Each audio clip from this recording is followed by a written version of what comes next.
be 18 or over. Lines close at 5 p.m. on the 25th of October. Please check the closing time if listening or watching on demand. Good luck. GB News Breakfast. Every day from 6 a.m.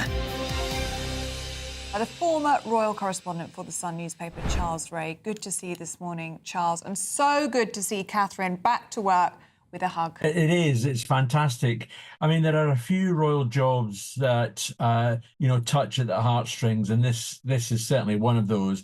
And I think it's the first time we've actually seen Catherine back in a royal duty since she herself confirmed that she'd finished chemotherapy. Done so much, haven't they, the Princess of Wales and the King, to raise awareness for these cancers. Here we have both the King and Catherine having, explained to the nation and the rest of the world that they were battling or are still battling cancer, just like everyone else. How sincere is all of this? I mean, it looks like she's a wonderful, kind, caring woman, but I don't know. I've never met her. Well, she is a wonderful, kind, caring woman. That is without a shadow of a doubt. And William heard about this young lady on a visit to the air ambulance, and they invited her because she's a photographer, so she wanted to take. She has a bucket list and wanted to take pictures of an investiture. I mean, make no mistake, people like Catherine are just absolutely wonderful in what they do and how they do it. I mean, and Catherine is the superstar of the royal family. Of that, there is no doubt. It's the cockles of my heart, Charles. It really does. It's really good to see you. Thanks very much. All the Thanks, best. Charles. Thanks. And Liz, who is this 16-year-old amateur photographer who was hugged by Princess of Wales yesterday, has said it was a dream come true. I bet it was. GB News, the People's Channel.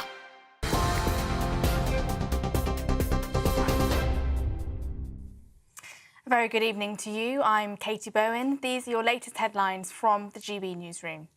As you've been hearing this evening, the former First Minister of Scotland, Alex Salmond, regarded by many as a titan of Scottish politics, has died at the age of 69. He was reportedly giving a speech in North Macedonia this morning, and it's understood he died at some point after the event.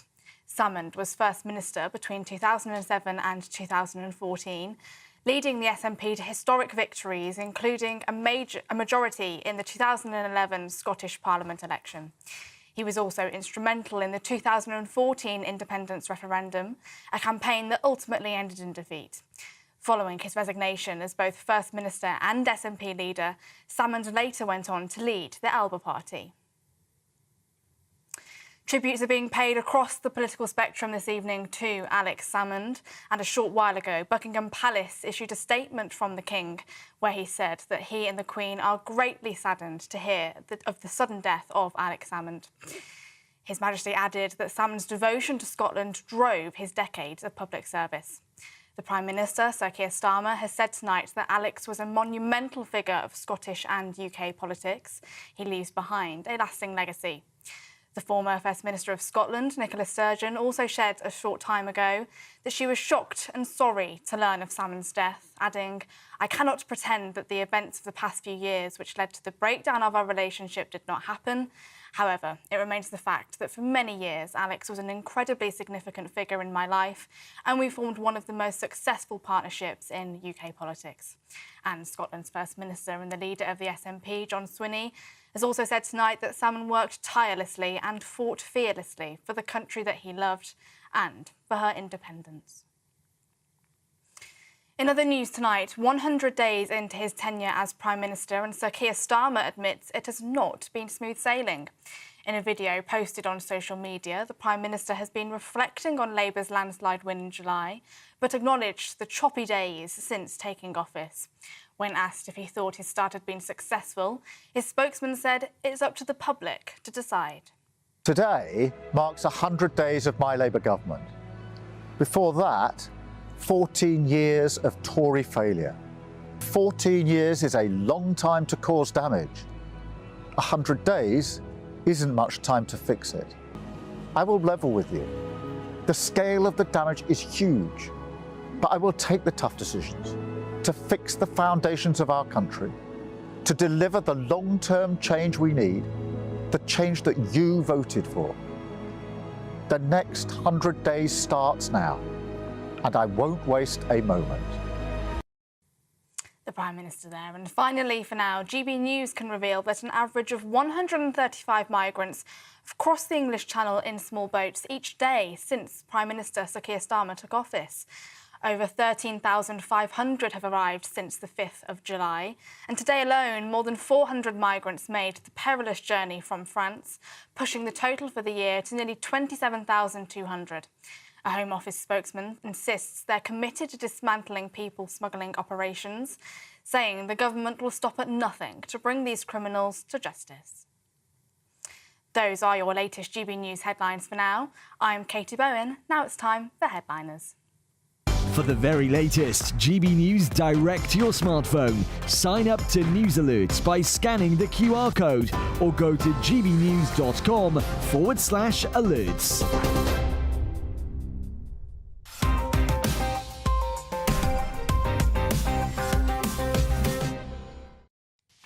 Hello and welcome to Headliners, your first look at Sunday's newspapers with the help of three comedians. I'm Stephen Allen. Tonight we have a man who's just moved up one place in the greatest living Scottish men. It's Leo Kearse. And a non-mover at number 2 for the most famous Dixon on GB News. It's Nick Dixon. How dare you? Who's the other Dixon? Stephen. So you didn't know, which proves I'm number 1. Oh, is it though? I don't. Should we do a survey not on this show, maybe? Do you watch every weekend and see you're still there and be like, oh? No, he watches me though. There's another one at ITV as well. There's loads. It's a big problem. Yeah. Right, let's crack on to take a look at the front pages. We'll start with the Mail on Sunday, with Law Chiefs pressured, met to give Taylor her VIP escort. Not that kind of escort. Sunday Telegraph, Miliband wastes cash on net zero pylon blight. Sunday Times goes with Alex Salmond, titan of Scottish independence, dies aged 69. Sunday Express, rapists and thugs to get bail. The Observer says Starmer steps into cabinet row to rescue global summit. And finally, the Daily Star Sunday, Elvis has not left the building. And those are your front pages.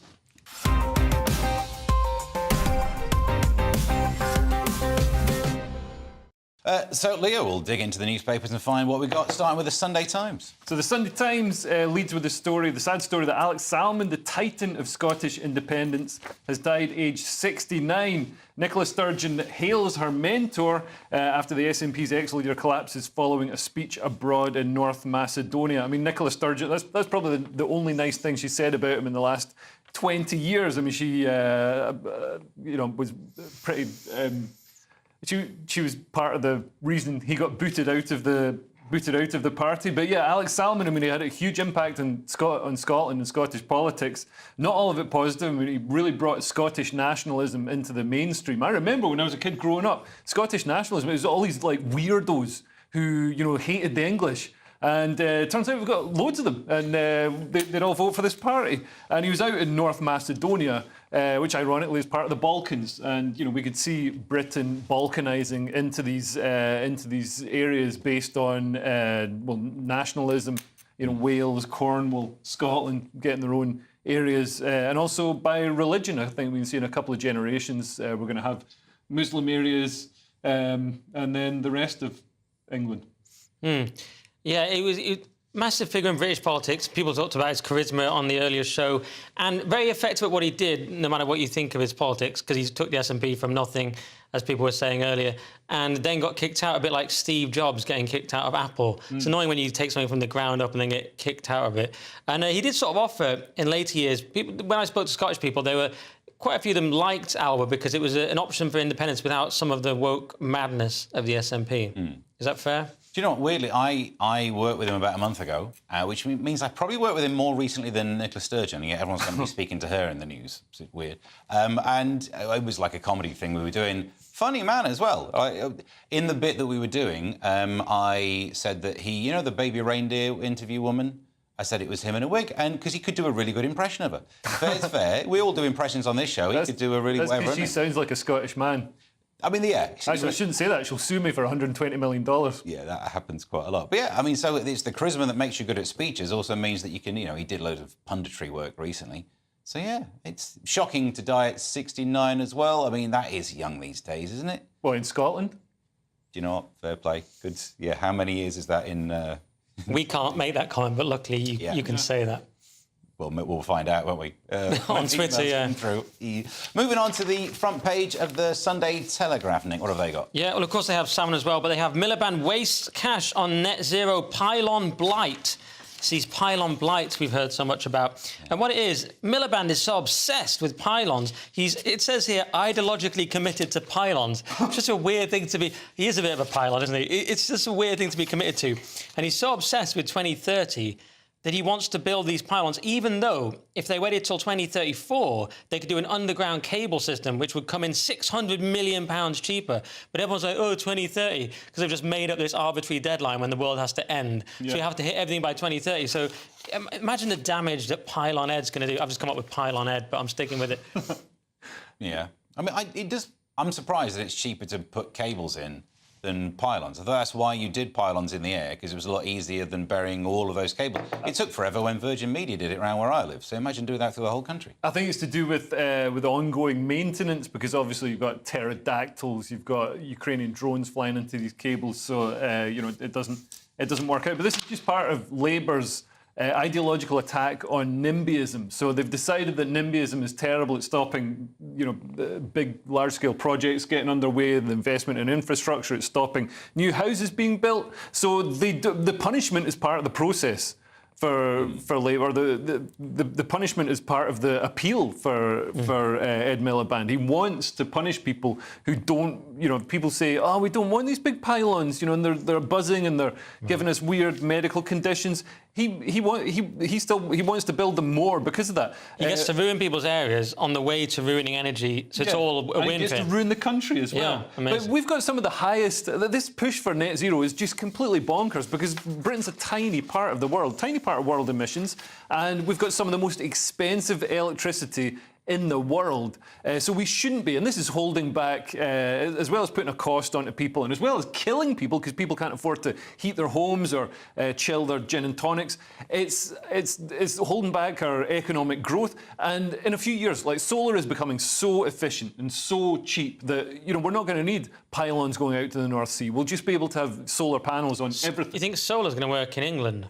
Yeah, it's becoming so efficient that, like, you could just put solar panels on everything. What's happening is global warming is giving us so much sun. This is how it works. Yeah. The solar's going to start working more and more the more sun we get. But don't you need a national grid that can have more capacity in both directions?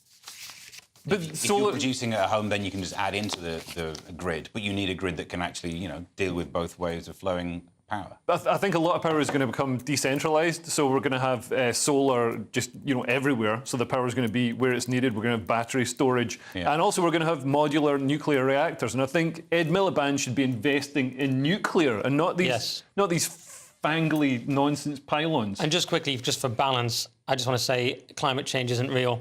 Just for Ofcom, because I'll get annoyed if we don't give both sides. So it's not real. Is that because you actually said something that agreed with climate change a few paragraphs ago, and you're well, I think we're also discussing energy solutions, and I just want to sort of say, just do whatever, because none of it's real. Also, just on that, burn coal. One of the reasons why our electricity is so expensive is we've got a stupid way of pricing it, where the price of electricity is based on the gas that's used, even if gas is only a small part. Yeah. So you do renewables for the first bit, nuclear for the rest, and then little top-ups gas, and the price of the electricity is based on that gas price. Yeah. So we're a hostage to Putin anyway, regardless of how many wind farms and solar farms we use. Yeah, no, absolutely. And just for balance, I'd just like to say that climate change does exist, and it's a good thing, and we should have more of it, because this country's too cold. We've managed to balance in 3 directions. We're like a table. Very good. What's on the front cover of the Mail on Sunday, Leo? The Mail on Sunday has this row engulfing the Home Secretary over taxpayer-funded motorcade for pop superstar, which is deepening as it's revealed Law Chief pressured Met to give Taylor her VIP escort. So this is, when they say VIP escort, this isn't just, you know, a top-shelf Chippendale who's got the stamina to last all night. This is... That would be Lily Allen. Yeah. This is blue lights, the police accompanying Taylor Swift between, you know... Blue lights even sounds weird, doesn't it? I mean, it's better than red lights, I guess. The blue light district. a terrifying lap dance. But yeah, so I mean, I guess she needs it. There's so many terror threats. The Vienna shows had to be cancelled. The British ones, they were talking about cancelling her Wembley shows. But the worrying thing about this, people might be like, oh, this is just, you know, a little thing. Oh, it's just they're helping Taylor Swift with some police escort. But if they're pressuring the police, if the government is pressuring the police, the executive, you know, should be a far removed branch of the state over this. What else are they pressuring branches of the executive over? You know, could this explain the two-tier policing? Are they also pressuring the judiciary? I think this shows, Labour have shown why we need to shrink the state drastically, because it's corrupt and the government controls so much of it when it's absolutely not supposed to. There's no way the government should be saying to the police, oh, you need to provide a blue light escort to this pop star. Yeah. But aside from the genuine terrorist threat, they are smart to do it, Labour, because they know who their friends are. Because Taylor Swift has 283 million followers on Instagram, so she's a massive left-wing influencer. She came out for the Democrats famously a few years ago in America. So they realised, like, oh, we could get Taylor Swift to say something like, I love Keir Starmer, sticking a shout-out on one of her albums, and this is a big boon for them, so they understand who their friends are. Maybe they could do a song together, like, you remember Ken Livingstone did one on the Blur album. Right. When you're struggling with your career, you bring on duets, don't you? You get Kanye, they probably won't get him, but you get Taylor Swift, you do a lot of duets. Yeah. Love it, can't wait. And finally, a quick look at this one, Daily Star Sunday, Nick. Yeah, Elvis has not left the building. So Elvis appeared to daughter Lisa Marie for 25 years after his death, only stopping after her son Ben was born in 1992, which is interesting. Maybe one could say maybe she became more emotionally stable after her son was born. Just came to mind. But, you know, we know that Elvis obviously lived a lot longer than people said. He didn't die on the toilet. He kept visiting till 92. Yeah. Oh, so he actually kept visiting, as in, are you reading this story not as visited as a ghost? He just popped round. Could you just use your card? Well, it could be in either sense, couldn't it, really? Was he a ghost or was he alive? I'm not sure. I haven't looked at the deep subtext of the story. I think from beyond I the just grave, read it out now. But from beyond the grave suggests... That suggests a ghost. Yeah, unless he just lived the other side of a graveyard. Fair enough. That's the front pages covered. In the next section, Robert Jenrick getting rid of migrants, Keir Starmer getting rid of Gladstone, and Elon Musk getting rid of free speech. Find out more next. This is GB News, Britain's news channel. Joining us in the studio now to tell the story of his journey is the CEO of Spencer Churchill, Adam Pope. Good morning, Hello. Adam. Good morning. Thank you for joining us. And what a story indeed. It was a culmination of a lot of bad choices, a misspent youth. When you say misspent youth, what are you referring to? Was it just the people around you? Was it an upbringing situation? I come from a really good background, a really good family. I was like a one-man gang, basically. I was just on this self-destruction path. I just had these impulses to do certain things. I like fighting, joyriding, that sort of thing. The thing that I nearly got sent to prison for in the end was driving while disqualified, not once, twice, but 3 times. So it took me 3 times to sort of learn my lesson. But yeah, thankfully, it's one of those things where you come to the brink, right, need to make the change, and I've never looked back from that point. Ironically, you now run this massive law firm, £5 million turnover. Yeah. I mean, was it anything to do with your brush with the law and court appearances that inspired you to start a law firm? Absolutely, yeah. I've always known that I would run my own business one day. I've been fired from every job I've ever had, and I think that was a lot to do with I wanted to do things my way. I had my own ideas. So, yeah, I've been able to channel all of those experiences growing up right through to present day. You're quite an inspiration. I've got friends who've told me the same thing, older friends who've said they were always judged in school by the choices they made, and they were told you're never going to amount to anything. Yeah. What would your words of wisdom be to young ones who are kind of a bit maybe unruly like you were? I want to share my story that, you know, I've been through a lot of challenging times. I've been homeless, for example. I spent 6 months on the streets, couch surfing. But yeah, it's never too late to start. No matter where you start from, you can still achieve things in life as long as you apply yourself well. Yeah. GB News, the People's Channel. Nightmare commute? Kick it up a gear with GB News Radio. You can listen online and on DAB+ and on the GB News app. We're also on TuneIn and the Radio Player app. From the school run to rush hour, get revved up with GB News Radio. We are the People's Channel, Britain's news channel. Join me, Nana Akweer, for an informative, interactive news programme with a difference. It's fun. No, he didn't say that, though. I'm so surprised. I think there's an element of truth to that. Join me from 3 p.m. every weekend, only on GB News, Britain's news channel. We're proud to be GB News, the People's Channel. And as you know, we always love to hear your views. Now, there's a new way of getting in touch with us at gbnews.com/yoursay. By commenting, you can be part of a live conversation and join our GB News community. You can even talk to me, Bev Turner, or any of the members of the GB News family.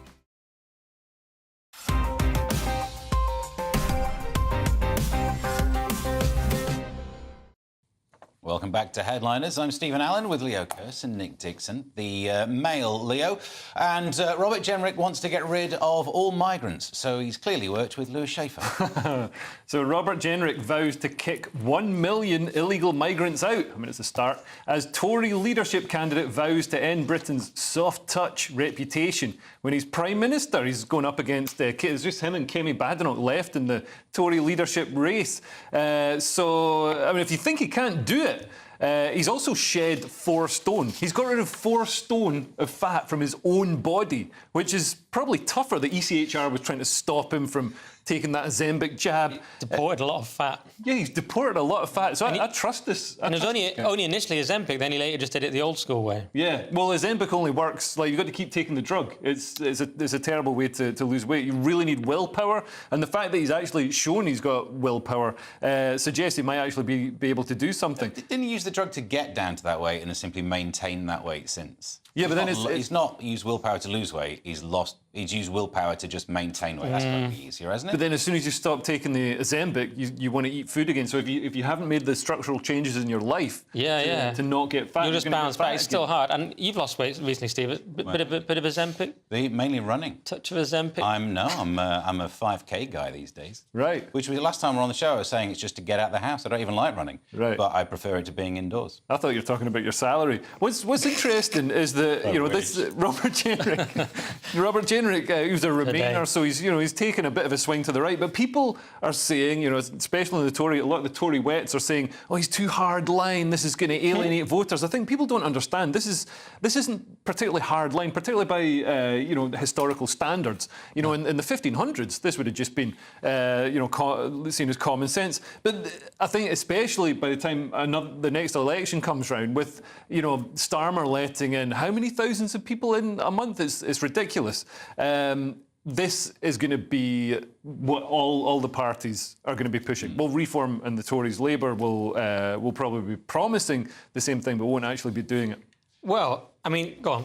No, I was going to say, in terms of promising but not actually doing it, I quote you, the David Cameron, tens of thousands. Yeah. And how did that pan out? But I'm getting so sick of that caveat, because every time I post about Jenrick or the Tories, I have to say, obviously we can't really trust them, but everyone still replies to me, can't trust the Tories, they're not going to do it. Can we just accept that that's like a given for the unit party, Labour and Tories, we can't trust anything they say, and then we can just carry on, because it just gets too boring.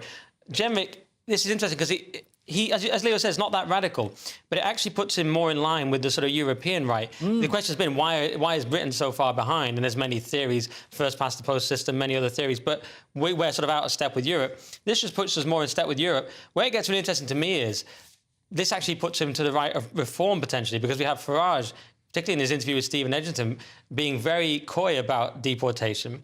And Farage wants to get the old Labour vote. He's repeatedly stated, no, we're getting votes from Labour. That's his vision for reform. So you could easily have a situation where they're trying to get the old sort of red wall, old Labour vote, and Jenrick's just going full on, sort of in line with the AFD.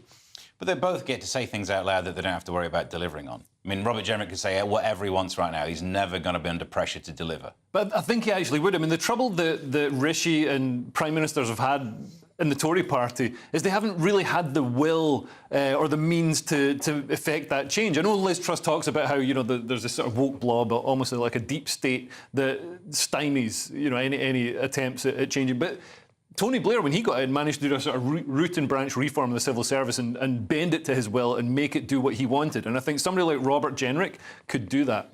Maybe I'm just more cynical, thinking whatever he says now is to get voted as the leader of the Conservatives. If 5 years from now he gets the PM job, I bet there'll be some caveats of like, no, I didn't realise. Oh, that was a promise 5 years ago. You can't expect me to keep that. I think he'll face opposition from the civil service and from the party who the wets in the party will be a big problem for him. But I do think he's serious. Like Leo says, he's got this very serious plan on immigration. He's a smart guy, stoical guy. I actually do... If anyone can do it, he can. Whether the Tories are just hopeless, that's another question. Stoical guy, but 5 years ago he was one of the... No, but I think he's... I personally believe he's a true convert. He was sent in... He looked at the immigration question. He resigned over Rwanda. People might say I'm a sucker. I just truly think he's seen how bad the immigration stuff is and actually believes it. Now, whether he can do it against the wets in the party and the civil service, and whether he'll even be there in 2029, these are all big questions. I think there'll be a crazy event, like a crazy terrorist atrocity that'll really swing the public mood over the next 5 years. I just think it's inevitable over that stretch of time.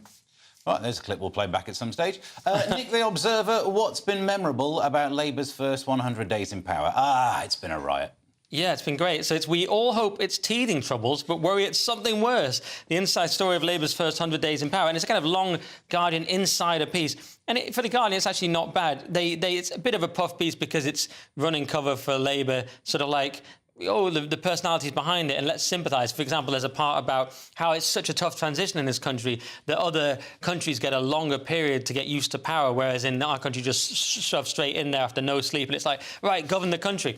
So we're all supposed to be sympathetic with Starmer. But even in this piece, they admit that the child benefit cap and the winter fuel fiasco have been a big problem behind the scenes. They also say that there's not a clear narrative of change from Starmer and that it's all been too negative, which I think we can all agree with. And one thing I massively disagree with is they say his response to the riots enhanced his reputation, which I don't believe for a second. But that's a nonsense. I know. And the other thing they know is that, very simply, if they don't deliver any of this, then they're screwed. So that's what everyone agrees on. Yeah, I'd agree with that, especially in the riots. I think, when Keir Starmer came out, the nation was really hurting. And, we'd seen these girls stabbed to death, and it was a really horrific crime, almost sort of worse than a indiscriminate bomb or something like that. And he didn't acknowledge anybody's pain, and the way he's painted anybody who was upset about it as, you're just far right, you're just you must have just been walking around being far right, and then this happened and has no effect on you emotionally whatsoever. I mean, that's an absolute nonsense. The way he responded to it was just I felt like it showed he didn't actually care about British people. Yeah, I mean, the whole article says basically he's not emotion, he's pragmatism, and almost acts as if, well, it won't matter, I'll just do the job. Unless people think you're doing a good job, it's going to matter. Yeah. It is a popularity contest. Yeah. I mean, you can see he got 5 years, but yeah. He's got this phrase he keeps repeating, which is a side winds, I believe it is. I haven't got it in front of me, but I think he always keeps talking about the side winds. He thinks virtually everything is a side wind and irrelevant, but some things aren't. The winter fuel payment is not. Some things, yes, you can ignore and they go away, but he seems to treat virtually everything like that. Yeah. But some of it will stick. Yeah. Right, Leo, the Sunday Express and Starmer throws someone under the bus for a ferry row. These people are obsessed with public transport. So, yeah, Keir Starmer throws top ally under the bus in fiery P&O Cruises investment row.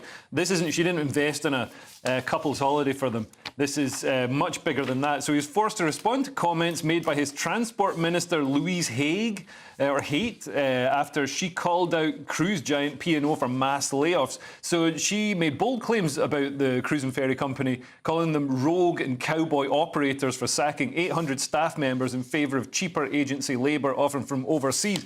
And this happened a while ago. So why she's doing it now, when it's like a week before this investment is supposed to go through? It's like, you wouldn't do it if somebody rushed in as you're about to sign the mortgage thing or, a bank loan and, rushed in and, called you an idiot to your face. It'd stop you signing it. And timing-wise, it is like bringing up horse meat in Tesco right now. Like, just a Tesco deal's about to go through and you're like... Yeah. No, not right now. Yeah, totally. And also, I'm sure Louise Hay or Haig wants open borders. So, if she's upset about British workers losing their jobs to cheaper overseas staff, why not join Reform? Yeah. What do you think? Well, it's a hilarious thing that they keep saying these views are not the view of the government.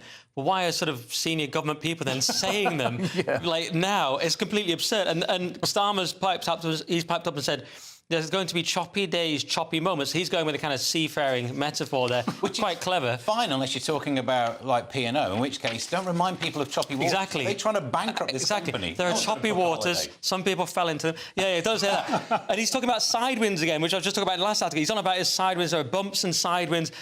there's a lot of side winds, Stam. I'm starting to think they're like front winds almost. But it's completely absurd to keep saying this is not the view of the government. So he needs to get these people under control. Basically, he's got all these nutters, and he's trying to be more pragmatic and steely and Blairite, and they're just being full-on Labour student politics. Yeah. They're not necessarily wrong, as I said last night about Angela May. They're not necessarily wrong about P&O, but it's saying it now, it's just not smart, is it? And so he needs to... What's he going to do with all these people he's got to wrangle? Yeah, wait until the cheque's cleared and then call him a terrible person. Nick, the Observer. Oh, no, after all that free speech stuff, Elon Musk has been blocking some tweets, which is why my tasteful nudes have not been getting likes. Well, it's a bit more complicated, Steve. So Trump campaign worked with Musk's ex to keep leaked JD Vance file off platform, but it is The Guardian or Observer, so we've got to be very careful. Now, what it is that Musk believes this was doxing Vance because it had things like his personal phone number. It's rumoured to have his children's addresses in there because it had the family address. And this was from someone called Ken Klippenstein. And also the file released by Klippenstein was linked to Iran, so it came from Iran. So it's kind of like should we be publishing things that come from Iran anyway? And the FBI said that. So now Glenn Greenwald has said actually it is normal to release this kind of thing. And he should redact this information, but then he should be put back on. But Musk is notoriously tough on doxing because he's obviously had attempts on his own life, and he knows how serious it is. And there's been 2 attempts on Trump's life just recently. So he's very hardline on doxing. Now, the claim from The Guardian is this his hypocrisy because, he doesn't like this kind of thing the other way around. In reality, of course, the other side were taking the president off, a former president off when they banned Trump. You had extreme censorship on X. So I would say it's almost just fighting fire with fire. If the same happened the other way around, not that I'd condone it, but I'd just say this is the world. But I don't even think that is an example of it because this is more an example of Musk's sensitivity to doxing. Yeah, it seems to be purely around the doxing. I mean, releasing his children's address, releasing his social security number, his phone number, that's ridiculous and obviously illegal. That's actually illegal in the law, not just Twitter's rules. And if you want to look at, the media colluding with government and big tech, look at when the Hunter Biden laptop story was taken off Twitter. The New Yorker was suppressed. Yeah, and reputable newspapers were delisted because they were sharing this thing. And we were told it was misinformation. Actually, it was true, and it would have hugely damaged Joe Biden's election chances and possibly meant we had a Trump presidency. So do you have to pick a side? Either the social media platform is a publisher and does decide what gets linked to on there, or it doesn't. This is part of the issue there. If you're just like a link repository, then you don't pick the ones you don't like. Yeah, but it's not just about that. It's about the doxing. The Hunter Biden thing wasn't doxing anybody except for... it was doxing some Ukrainian prostitutes and some crack dealers, but that's it. But with this guy, they banned him from Twitter as well. It wasn't just not letting that link be linked. Yeah, I mean, there's an argument if he takes that out, he should be allowed back on. Greenwald claims that these things are publicly available anyway if you Google them. So, yeah, it's balanced. Musk's not perfect, is he? He's a guy responding going, you're doxing, you're banned. And we know it's somewhat arbitrary sometimes how he does these things. Of course, I'd rather have it this way around than the other side, banning the New Yorker story and trying to win the election for Biden, banning Donald Trump off the platform. Some of this is going to come back on these people, and they're going to realise, we don't like it when it's the other way around, right? Yeah. All right, Leo, the Sunday Telegraph Starmer removes a portrait from number 10. Don't worry, I'm sure he knows someone who can buy him a new one.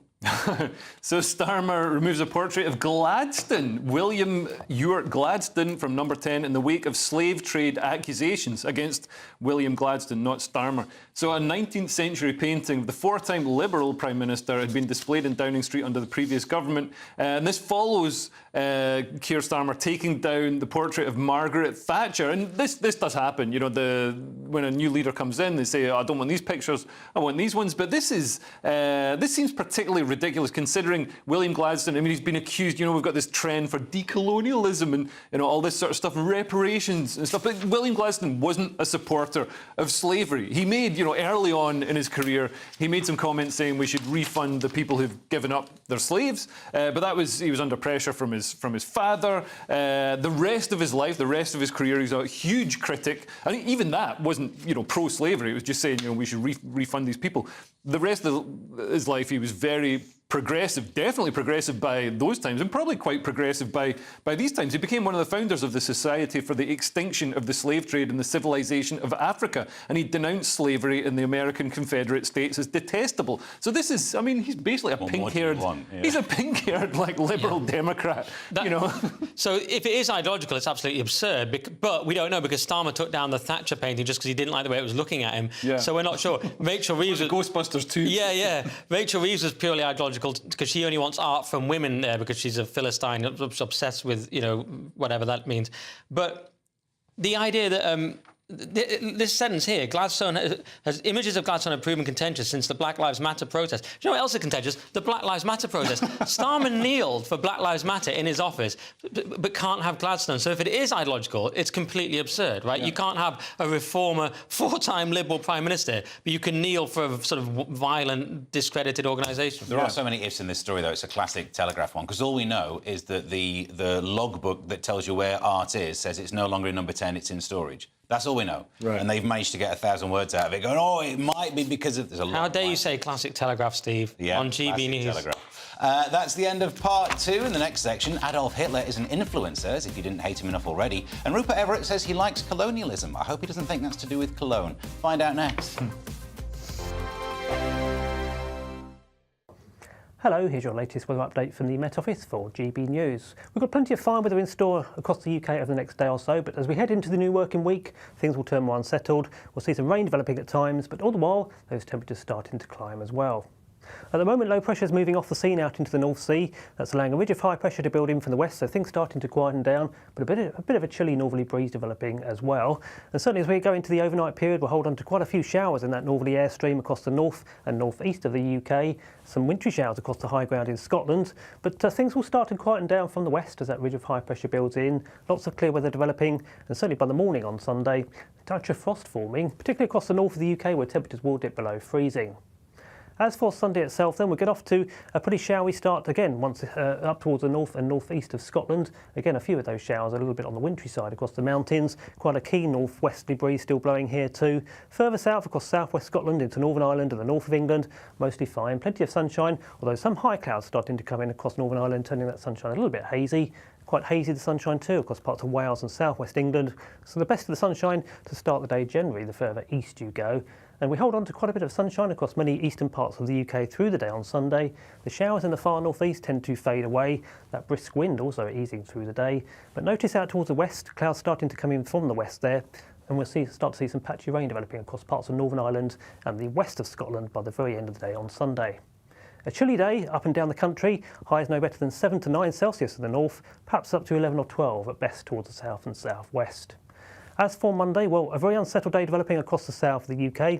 Cloudy skies, outbreaks of rain, especially during the morning. Rain towards the northwest starting to ease. All in all, things improving into the afternoon, the rain in the south easing, skies starting to brighten elsewhere. Things though turning generally unsettled into the coming week. Rain at times, but notice those temperatures also on the climb up to the high teens in Celsius. Join me, Camilla Tominey, for a frank and honest discussion with those in power that cuts through the spin and gets to the heart of the issues shaping our nation. You haven't confirmed that you want to stand as leader, but you haven't ruled it out either. This report basically says that he's not fit to stand trial. Is he indecisive?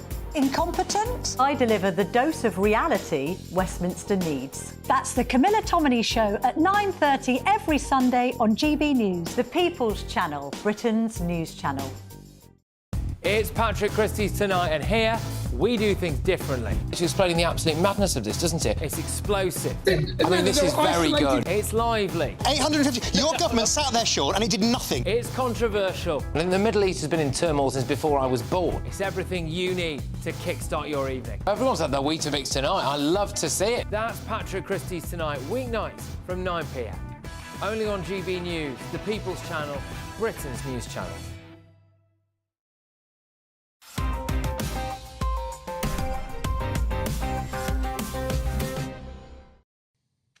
Welcome back to Headliners. Hello. Nick to the Mail on Sunday. Gen Z think that Hitler had some good ideas, so Gen Z have worked with Louis Schaefer. I'm not getting tricked into reading this headline because this will be clipped and used by my enemies against me, and I've seen that game. So all I'm going to say is that Polls suggest a fifth of the younger... You know that. Polls suggest... Oh, the polls. Yeah, not those polls. Sounds like you want to invade Poland. Let me just finish. That a fifth of the younger generation believe an obscure Austrian painter was underrated. That's all I'm going to say. They can't clip that. So there's a poll. This is an American poll anyway, but it indicates that 21% of those under the age of 29 say this painter had some good ideas, compared with 16% of those between the ages of 30 and 49, 7% 50 to 64, and 5% for those over 65. And that is sort of grimly fascinating, because what it shows is the decline of the post-World War II narrative, if you want to call it that. I'm of the generation, my grandparents were alive, we could talk to them about World War II, you know, they were a big part of my upbringing. That's faded, and so people don't know anything about World War II, they don't know anything about the Holocaust, they barely know what these things are. So, and with the woke rise of the Palestine movement, they're very anti-Israel, that can sort of bleed over into anti-Semitism. So you're just seeing a different landscape. When we grew up, it was like, you know, it was like Hitler's, like, everyone knew about it, and you wouldn't really get this kind of thing.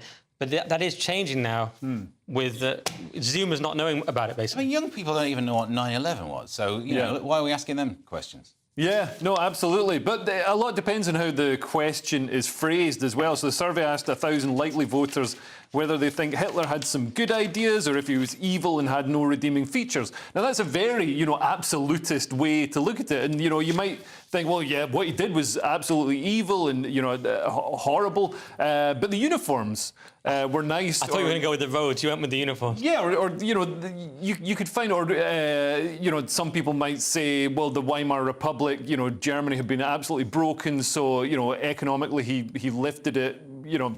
Brave war hero in World War I. Yes, this is what they're going to take. But that could be talking about anyone. Let me just take that out. I could be anyone. That's the trouble with sort of absolutist questions. Yeah, there's a scene in a Family Guy where they're doing a courtroom scene, and they said, how would you describe whoever it is, a bad guy or a pencil? Like, well, it's not a pencil. Then you must be saying he's a bad guy. It's basically that, isn't it? Do you think absolutely everything is wrong with him? If not, well, turns out you love Hitler. Yeah. That's the clip. We go to the Sunday Telegraph. Celebrity MasterChef contestant talks about hummus and sausages, but it is really not what you think. So this is comedian Ishan Akbar berated for an October the 7th massacre joke. So he appeared on Celebrity MasterChef, and he's been accused of mocking and belittling the 1,200 victims of the Hamas terror attack. I should point out I'm a mate of Ishan's, and you know, I think he's a nice guy. He's a funny guy. I think this is a bit unfair. His full post on Instagram read, "A year ago today, something mad happened involving hummus and sausages at a music festival that resulted in the self-defence against children and their families, resulting in over 45,000 deaths that we in the UK massively helped with. Aren't we the good guys? Big up us." So he's trying to make the point. I mean, he's being sort of a bit silly about it. You know, people say, you know, people made the joke, the pun that Hamas sounds like hummus. Not Ali G. Borat did that. And also Keir Starmer said sausages instead of hostages. And he's trying to make the point that, you know, we're complicit in this horrific attack and we're attacking children and all the rest of it. I don't agree with them on that, but I know that a lot of people agree with him, and I don't really see the problem in him. You know, I don't think he's horrifically mocked the victims of the attack so badly. I think we should stop going after comedians. Comedians joke about everything, and everybody's got their special thing that you can't mention on stage or whatever. So yeah, stop going after comedians, because if you do, we won't have any comedians apart from rubbish ones who never talk about anything interesting. And also, Ishan's opinions are shared by a lot of Muslims. He's Muslim and he's born in the UK. He's Bangladeshi background. He's Anglo-Saxon. And if anyone thinks Muslims can't integrate, well, here he is with the exact same opinions as a white woman. So there you go. Yeah, that's a good joke. Yeah, like Leo, I don't want to diss people that I know. I'm not like mates with him, but I do know him, used to know him, and to my knowledge, he's never attacked me in the comedy industry, which is sort of is how I decide things. If you piled on me when I was getting cancelled, then I hate you. But if you didn't, then you're all right. And that's it's sort of like a Trump-like way of dealing with things. If you like me, you're all right. But I thought it was a bit bizarre statement and tasteless timing. But like Leo, I don't think you should cancel him. I mean, the Campaign Against Anti-Semitism say we've written to his representation, or we will be writing to... Why do you need to write to his agent? I just don't go into all this stuff. I mean, there is an argument in the general culture war that we just have to fight fire with fire when it comes to cancel culture. But I really, like Leo, think leave comedians alone. I hate it when people cancelled Andrew Lawrence. who would be perceived as more perhaps agreeing with me. But I hate it when people are writing to Eshan's agent as well. Just why? Just leave comedians alone. Comedy should be a safe space. Yep. All right, Nick, the Mail on Sunday. It's now claimed that King Arthur dressed as a woman, so King Martha. Also, he was after the Holy Grail, which for him was armour that didn't snag your tights. I wrote both. I thought I'd put them both in. Yeah, stick them both in, Steve. Put this on your show reel. So King Arthur may have been LGBT because he once wore women's clothing, says Welsh Council. So what he did, apparently, he was trying to get close to a girl he was romantically interested in, goes the tale. So he dressed up, as you do, as a woman, because that's what chicks dig. and then someone called him out on it and sort of ruined this ruse. So obviously beheaded them, based. So it's simpler times in many ways. It says mercilessly. Mercilessly, which is the best way to do it. That is the best way to behead. Something you could do it regretfully. Sorry, I have to do this, but it's my job. But this is the one thing I'll say about this. It's always this funny paradox these sort of woke get into, which is like, there's been thousands of years of oppression and patriarchy we've not got to look in. Plus, there was just loads of trans people in the country doing loads of things since forever, and there were black people in England since year one. It's just like, you've got to pick one, guys. You know what I mean? Because why are you trying to erase history and overturn it if it was just full of LGBT representation that we should be celebrating? And also, they only ever go after, one type of person. Like, I've seen what, Muhammad would have been wearing, but they're never going to, come out and say the same kind of thing about him because they're scared. And that's not, the politically correct thing to do. But this is ridiculous. I mean, people in the old days dressed ridiculously because, I don't know, they didn't have nylon or spandex or whatever. So, Robin Hood wore tights. This just shows why you can't trust any modern academia or historian or anything like that because they're all rewriting history according to an agenda. The only thing you can trust is books that were written about 40 years ago before everybody turned into a pink-haired communist. Also, he apparently just dressed up as a woman once, and that makes you LGBTQ. And it was for banter. I want to know how it felt. But apparently we all are now. Leo, the Sunday Telegraph, Rupert Everett says he likes colonialism. That story again, Rupert Everett now unemployed. Yeah, so colonialism wasn't all bad, says Rupert Everett and me. So Rupert Everett said, unlike most people, he was speaking at Cheltenham Literature Festival, which is, quite a woke get-together, probably struggling for money now that all the, Bailey Giffords and everything have been forced to pull out of funding it. But he said that, unlike most people, I have a great affection for all the stories of empire. I don't think colonial England was all bad myself. Speaking about his family background, he said, the men in my family were all kind of empire rulers, military, naval, brisk, and I think he's speaking quite honestly. I think he's reached the stage where he doesn't need to worry about his career. He's made his films, he's got his money, he's got, money, so he doesn't need to worry what people think of him. He can, let his inner Morrissey out. And it's great to see. I totally agree with him. I think it actually doesn't give him enough credit because, as I recall, he came out as gay at a time when it still doesn't really help you in Hollywood. There's this weird thing where you want to get leading men roles, so we all have to pretend that Kevin Spacey isn't gay and things like that for ages. Whereas he just came out and said it, even if it hurt his career. And he's got these interesting views. He's a patron of the British Monarchist Society. He spoke out against same-sex marriage in a kind of funny way, against hormones for kids. He's against cancel culture. So he seems to be that rare thing, someone who just says what they think and has a mixture of views, like a human being, and an English eccentric. So I really like that. Somebody with integrity. They're rare these days. And also, interestingly, he says when he was growing up, he wanted to be a little girl. He dressed up as a little girl, and when he went to school, he played all the little girl parts. There is no way in 2024 Rupert Everett would not have been transitioned. Man, he'd have been dragged down to the doctor by his primary school teacher and just pumped full of hormones straight away. You could have played King Arthur, if ever they did some sort of play about that. We've learned that today, haven't we? Another section done, but what awaits? Prisons are literally becoming like health retreats, and trouble for the hairdressing sector. How will I cope? Find out next. Good afternoon, Britain. Weekdays from midday. National Trust Director General has said something rather curious. She's admitted that 70% of the charity's staff are Union Jack-hating progressive activists. Yes, this was speaking at a Labour Party fringe event. The boss of the charity, Hilary McGrady, acknowledged that there was a gap between her staff's views and the views held by the wider public. So was she being honest? Joining me now to discuss this is historian and broadcaster Rafe Hadelman-Koo, who I believe is with me. Rafe, thank you very much indeed. Can this be true? The founders of the National Trust and later figures involved in it, like my hero James Lees Milne, were really motivated by love of nation. But I think that love of nation in the Trust has become actively, national self-loathing. And that's really the state of modern Britain. And with the Trust, I mean, what we've done is we've actually entrusted our national heritage to those people who actually actively despise our national heritage. And it's, it's utter madness. Have these people wanted to take over charities like the National Trust for their political ends, or is it just something that happens? Is it just the type of people who work in charities? This has been part of the long march through the institutions, that people need to understand that Britain is now a post-revolutionary society.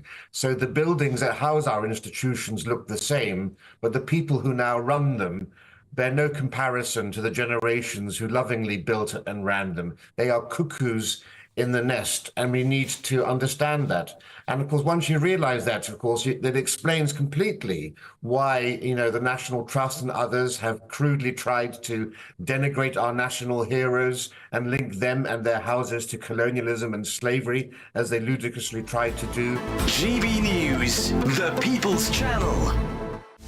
This is Britain's Newsroom, where your voice matters. It's just astonishing. With expert analysis and honest opinion, we don't just keep you informed. We bring you unique perspectives you won't see anywhere else. Can't argue with any of that. When the news happens, it happens here. On Britain's Newsroom, weekdays from 9:30 a.m. Only on GB News.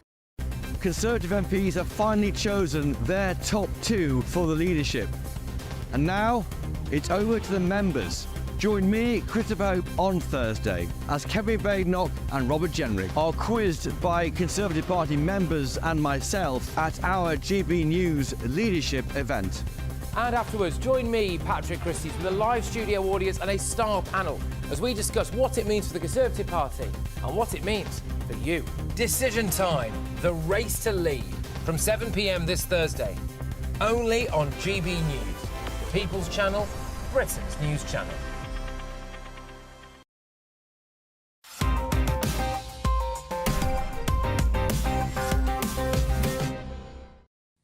Welcome back to the final section of Headliners. Leo, to the Daily Star Sunday. Nottingham prison to offer silent cells. Have they just rebranded solitary confinement?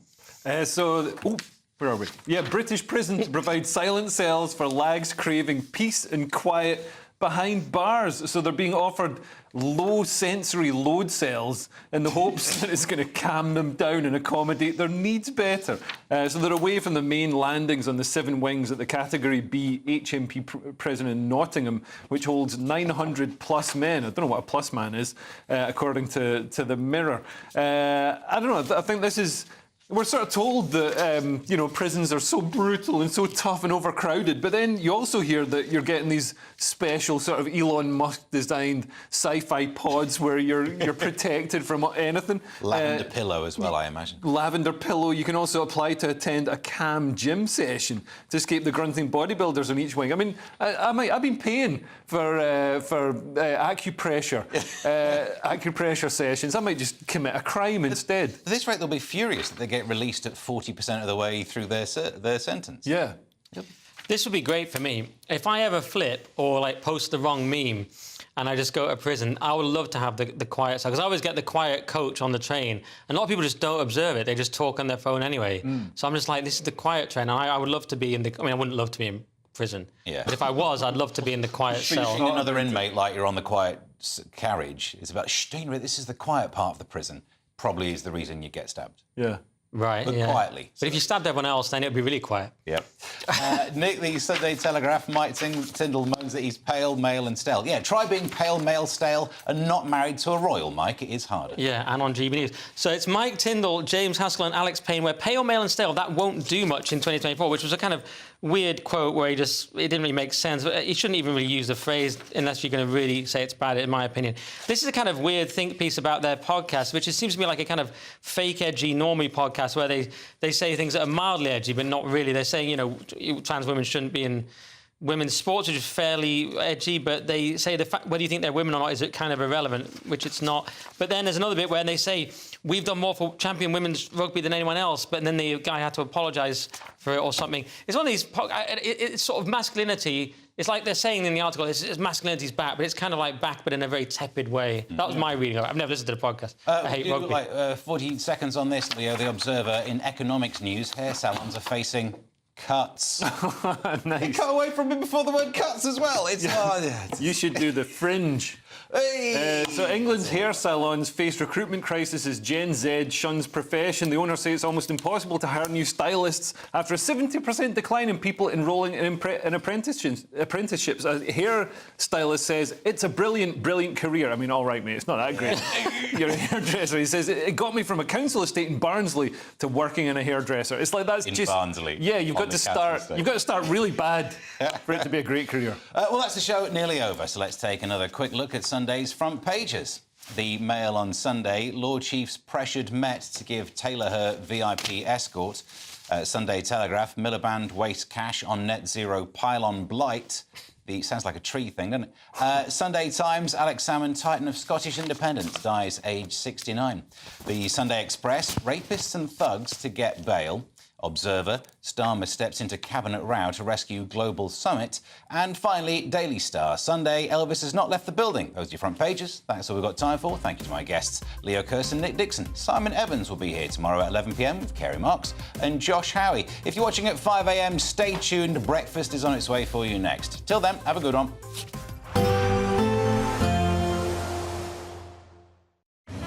A nice bright morning will generate a lovely warm day, right through to the evening. Boxed Solar, sponsors of weather on GB News. Hello, here's your latest weather update from the Met Office for GB News. We've got plenty of fine weather in store across the UK over the next day or so, but as we head into the new working week, things will turn more unsettled. We'll see some rain developing at times, but all the while, those temperatures starting to climb as well. At the moment, low pressure is moving off the scene out into the North Sea. That's allowing a ridge of high pressure to build in from the west, so things starting to quieten down, but a bit of a chilly northerly breeze developing as well. And certainly as we go into the overnight period, we'll hold on to quite a few showers in that northerly airstream across the north and northeast of the UK.